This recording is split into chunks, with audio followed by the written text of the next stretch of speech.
You probably woke up this morning and like stumbled to the sink. Yeah, grab the mouthwash. Right, grabbed the alcohol-based mouthwash, swished it around for 30 seconds and figured, hey, I just did my dental hygiene a massive favor. Scooped all the bad breath germs. Exactly. But what you actually did was basically salt the earth of this incredibly delicate microbiome. Which is wild when you think about it. It is. By completely wiping out your mouth's natural ecosystem, you essentially just handed over this prime, unguarded real estate to like the most aggressive plaque-forming bacteria the second you stop swishing. Yeah, I mean, it is honestly one of the most common biological misunderstandings in modern wellness. Huh. We treat the mouth like it's a kitchen counter. Right, like it just needs to be bleached. Exactly. Bleached with harsh chemicals, instead of treating it like a living ecosystem that actually needs to be, carefully cultivated. Which perfectly brings us to today's source material for this deep dive. Yeah. We're looking at a pretty detailed label fact check article. It's analyzing an oral probiotic supplement called Adem Naturals ProvaDent. And the marketing for this stuff makes some very bold promises. Oh, massive promises. Yeah. Claiming it uses all these powerful natural ingredients to fundamentally fix your oral health. But, I mean, we aren't here to just read their shiny marketing copy to you. No, absolutely not. The mission today is to ruthlessly pull apart the actual biological strategy this formula is attempting to use. Right. Ingredient by ingredient. Exactly.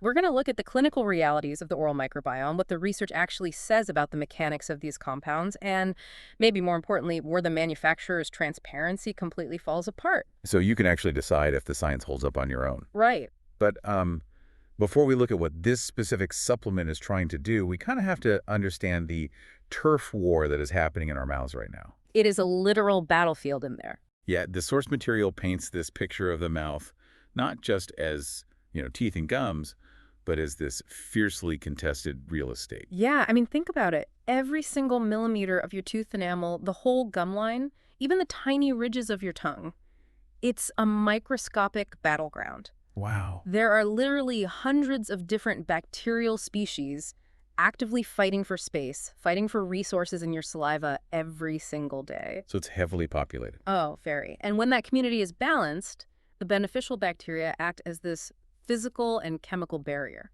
They literally occupy the space, so the odor-causing bacteria and the decay-causing ones, they just have nowhere to park. But we, constantly disrupt that balance without even realizing it, right? Absolutely. I mean, we just mentioned the alcohol mouthwash wiping out the good guys along with the bad. Big one.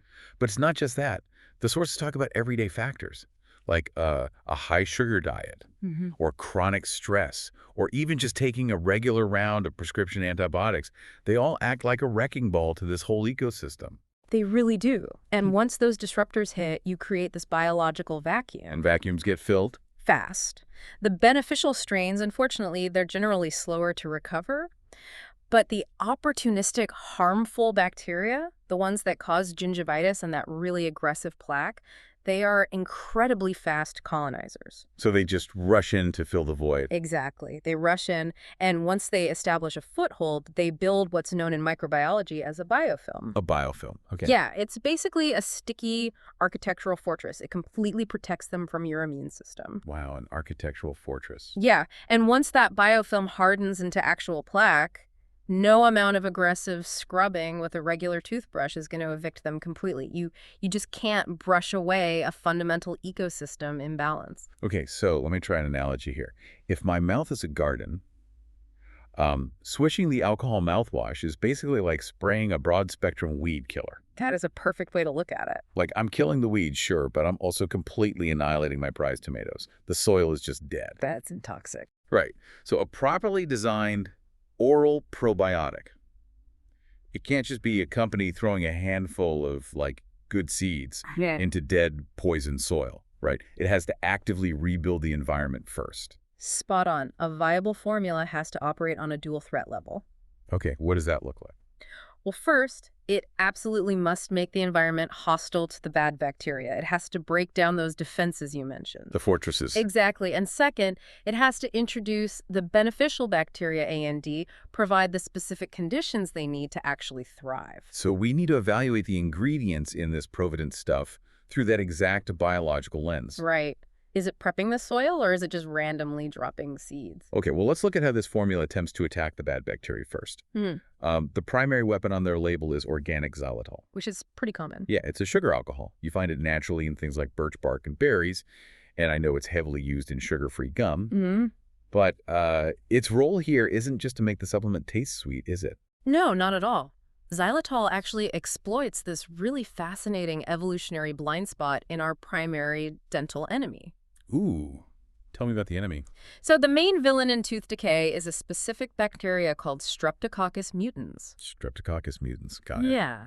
And for thousands of years, early human diets were, relatively low in refined sugars. Sure, we were foraging. Right. But as our modern diets changed and sugar just became ubiquitous, Streptococcus mutans absolutely thrived. It feasts on dietary sugar, ferments it for energy, and then it excretes lactic acid as a byproduct. Cool. Yeah. And that highly corrosive acid is what literally melts away your tooth enamel. It just pulls the calcium right out of the tooth. So that's the classic cycle, right? Right. Eat sugar, you feed the bacteria, you get a cavity. Exactly. But here's the kicker. Streptococcus mutans is not a very smart organism. Okay. When it encounters xylitol, it registers it as a high-value sugar. So it ingests the xylitol, planning to ferment it into energy. Just like regular sugar. Right. But because xylitol has a slightly different molecular structure, it has a 5-carbon ring instead of the 6-carbon ring found in regular glucose, the bacteria's internal enzymes simply cannot break it down. Oh, so it's like a nutritional Trojan horse. It is exactly a Trojan horse. That is amazing.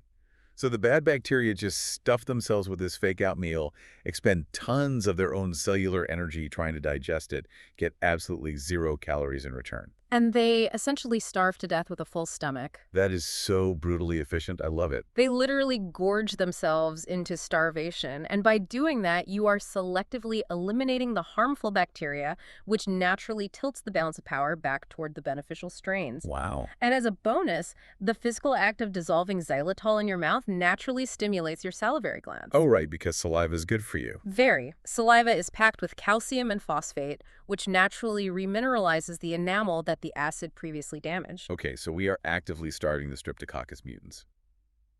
But, I mean, starvation takes a little time, right? It does. What about the bacteria that are actively trying to cling to the teeth right now? Like the ones trying to build that biofilm fortress you mentioned. That is where the biological strategy brings in the next ingredient, cranberry extract. Okay, I have to be honest here. When I saw cranberry on the label, my immediate thought was urinary tract health. Naturally. Yeah. Seeing it in a dental supplement felt like, I don't know, like someone just threw a trendy wellness buzzword into the vat to make the label look impressive. It sounds like marketing fluff, I know. But the underlying mechanism is surprisingly universal across the entire human body. Really? Yeah. The reason cranberry works for the urinary tract is due to a specific class of compounds called proanthocyanidins. Proanthocyanidins, okay? They're these large, complex molecules that act as a biological non-stick coating. Wait, like spraying Teflon on your teeth? In a microscopic sense, yes, exactly. So bacteria have these tiny hair-like appendages called fimbriae. Fimbriae. Yeah, and they use them essentially as grappling hooks to latch onto cellular surfaces. Okay, that paints a terrifying picture. Grappling hooks. Right. Well, proanthocyanidins physically bind to those fimbriae, essentially capping them off. Oh, wow. If the bacteria's grappling hooks are disabled, they cannot stick to the bladder wall during a UTI, and, crucially for us, they cannot adhere to your tooth enamel or your gum tissue in the mouth. That is brilliant. If they can't stick, they just get harmlessly washed away by our saliva. Exactly. They can't group up to form that hard plaque biofilm. So between the xylitol and the cranberry, the formula is running this coordinated two-pronged defense. Starve the ones trying to eat and block the ones trying to stick. Exactly. We've stopped the active assault, but, a battlefield is always full of debris. Right. If the goal is to repopulate this real estate with good bacteria, you have to clear out the microscopic wreckage. Which brings us to the BioFresh Clean Complex.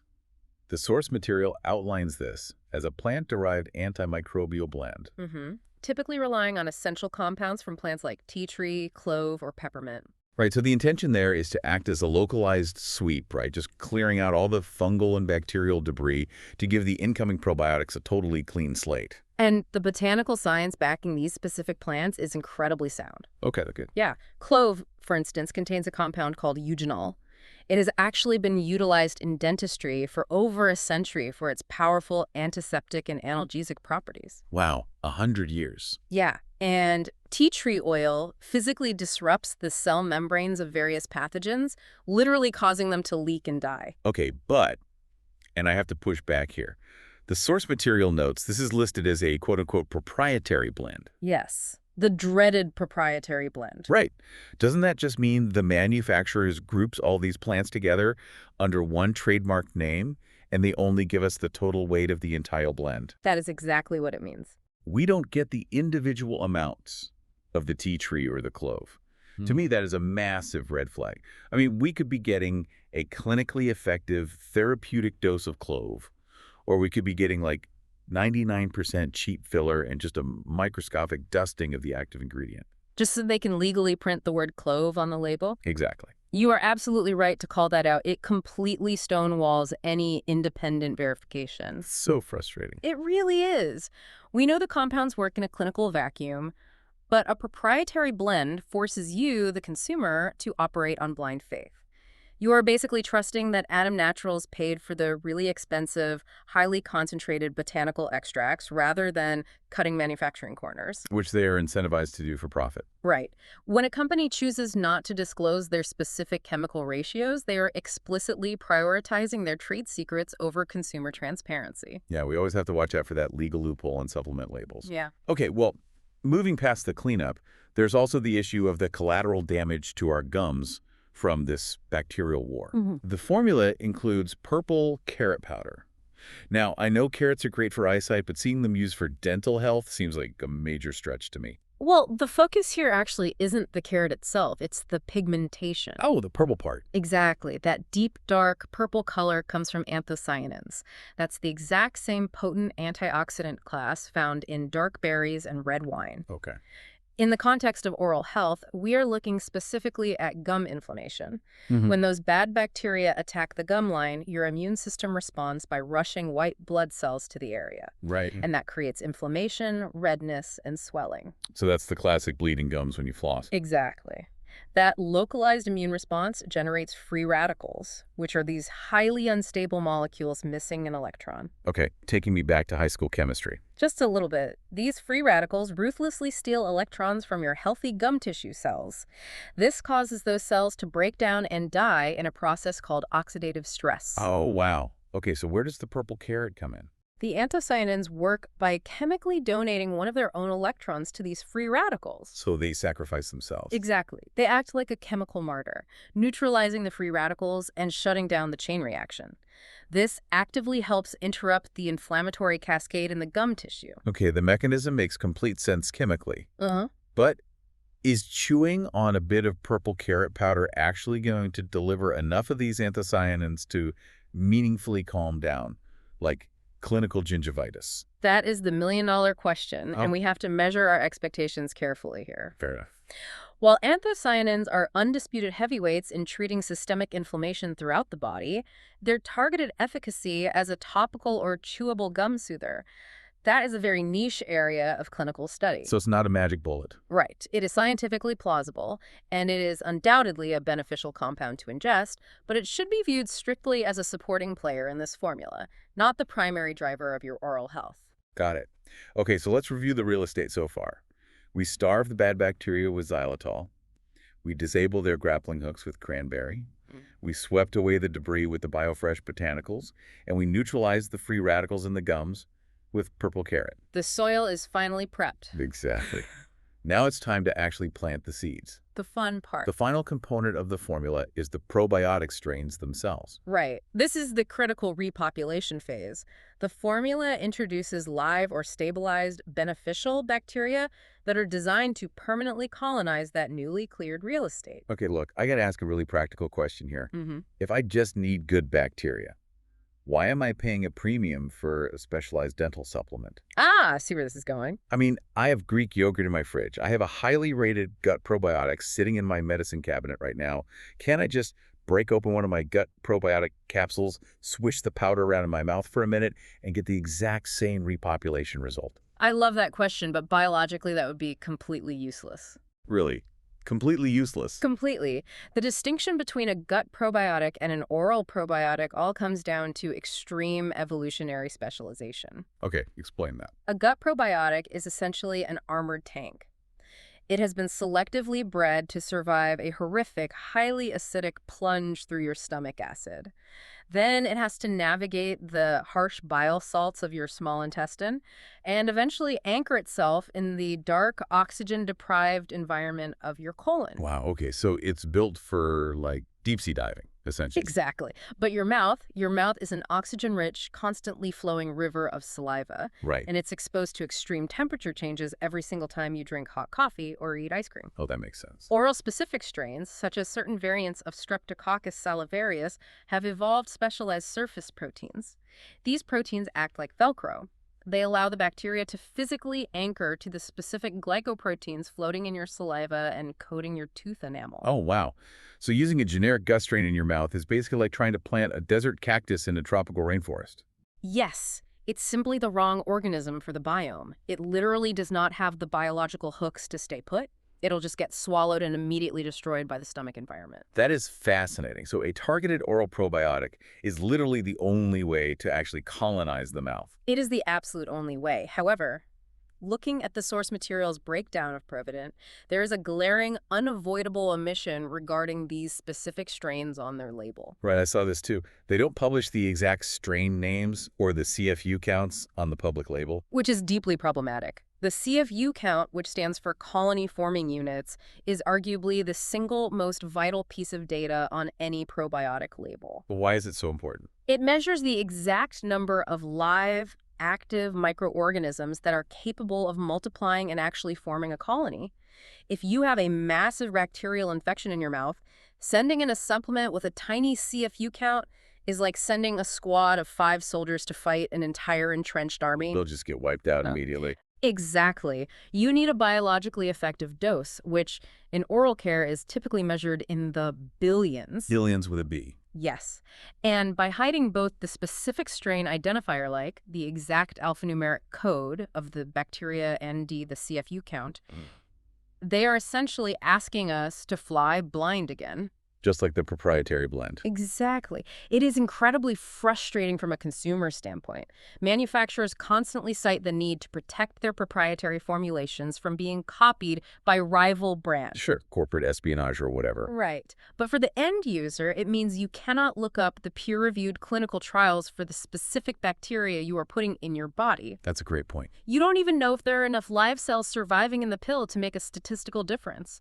So if absolute scientific transparency is a deal breaker for you, this lack of data is a highly valid reason to just walk away from the product entirely. Yeah, that makes total sense. Right. Okay, so taking all of this into account, we kind of have to look at what this label actually promises versus what it can realistically do for you. Right. I mean, the biological strategy, starving with xylitol, sweeping with BioFresh, blocking with cranberry, soothing with purple carrot, and repopulating with oral probiotics, it is undeniably a highly coherent, targeted approach. It really is. Compared to budget wellness products that just, throw a random digestive enzyme into a pill and slap a tooth icon on the bottle. Which happens a lot. All the time. But this formula demonstrates a profound understanding of the oral microbiome's life cycle. It attacks the core problems systematically rather than just masking the symptoms. But having a brilliant system on paper does not guarantee a perfect mouth. Right. Because an ingredient list only explains the chemical mechanism. Right. It's basically like buying a ridiculously expensive state-of-the-art pair of running shoes. The mechanical advantage for running faster is literally on your feet. But it simply doesn't matter if you never get off the couch, eat junk food all day, and refuse to actually put in the training miles. That is the perfect reality check. The baseline environment always dictates the outcome.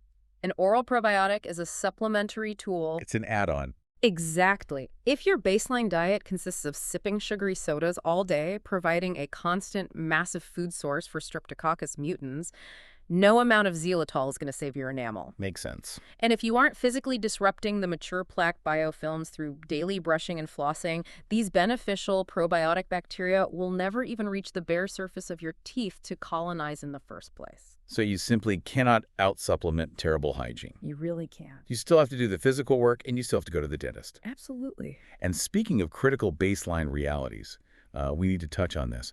The source material highlights a massive, massive safety warning regarding our primary ingredient, xylitol. Yes. This is so important. It is a fantastic, scientifically validated tool for human oral health.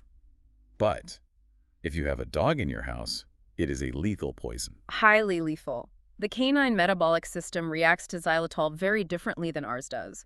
In humans, it passes through largely ignored, as we discussed. Right, the Trojan horse. But in dogs, xylitol triggers a massive, rapid release of insulin from their pancreas. Oh, no. Yeah. This causes a profound drop in blood sugar, known as hypoglycemia. And that can lead to seizures, complete liver failure, and literally death within a matter of hours. Yeah, it is terrifying. It is. Even a tiny amount, like a discarded piece of sugar-free gum or just one of these fallen probiotic tablets, can be fatal to a family pet.